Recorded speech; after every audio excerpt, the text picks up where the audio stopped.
Hey, can you remember the last time you flushed your water heater in your home? Flush my water heater? What exactly does that mean? Let me take a moment and explain.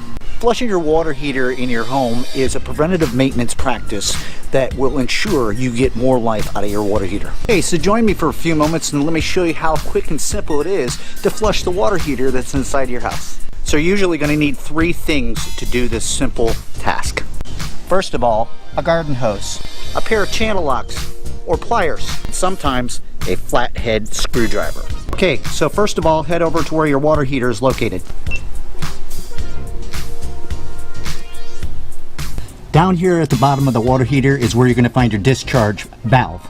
This is where you're going to hook up your garden hose. I'm going to show you how. This particular model has a twist and turn to open and shut. Some models may just have a little slot on them for your flathead screwdriver.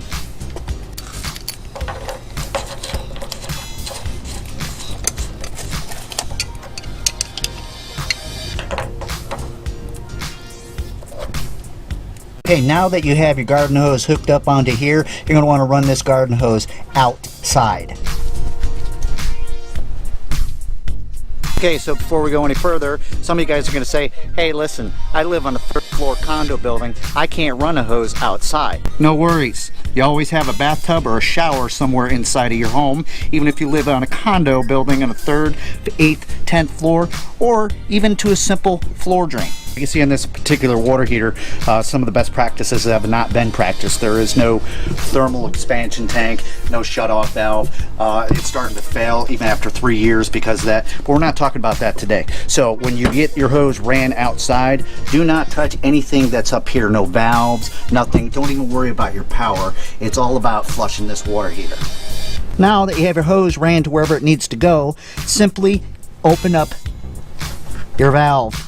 And let's go check it out. Okay, so what's happening here is water is being released out of the discharge valve, and while water leaves, fresh water is actually coming into the tank.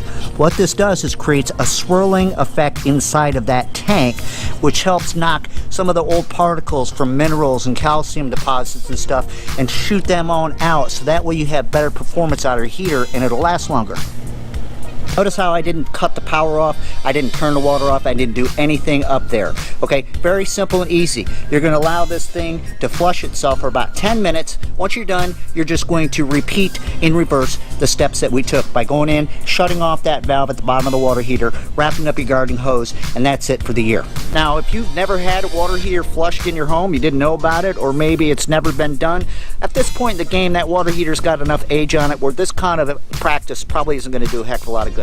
This is a great practice to implement on new heaters, so when you have your licensed local plumber come out and install it at your home, make sure to request for him to put the date of the install on that heater, and then just practice flushing this water heater once a year. There you guys go. Thank you so much for taking a few minutes and dropping by and letting me explain to you how to flush your water heater in your home. This was a requested video from one of my fellow subscribers, Patty Bussard. Thank you so much for all the support. Listen, if you got any more questions or comments, leave them down below. Share it with a friend, and make sure if you found any kind of use out of this video to consider subscribing. Have a great and safe Labor Day weekend. This has been Plumbing with Tim. Keep plumbing.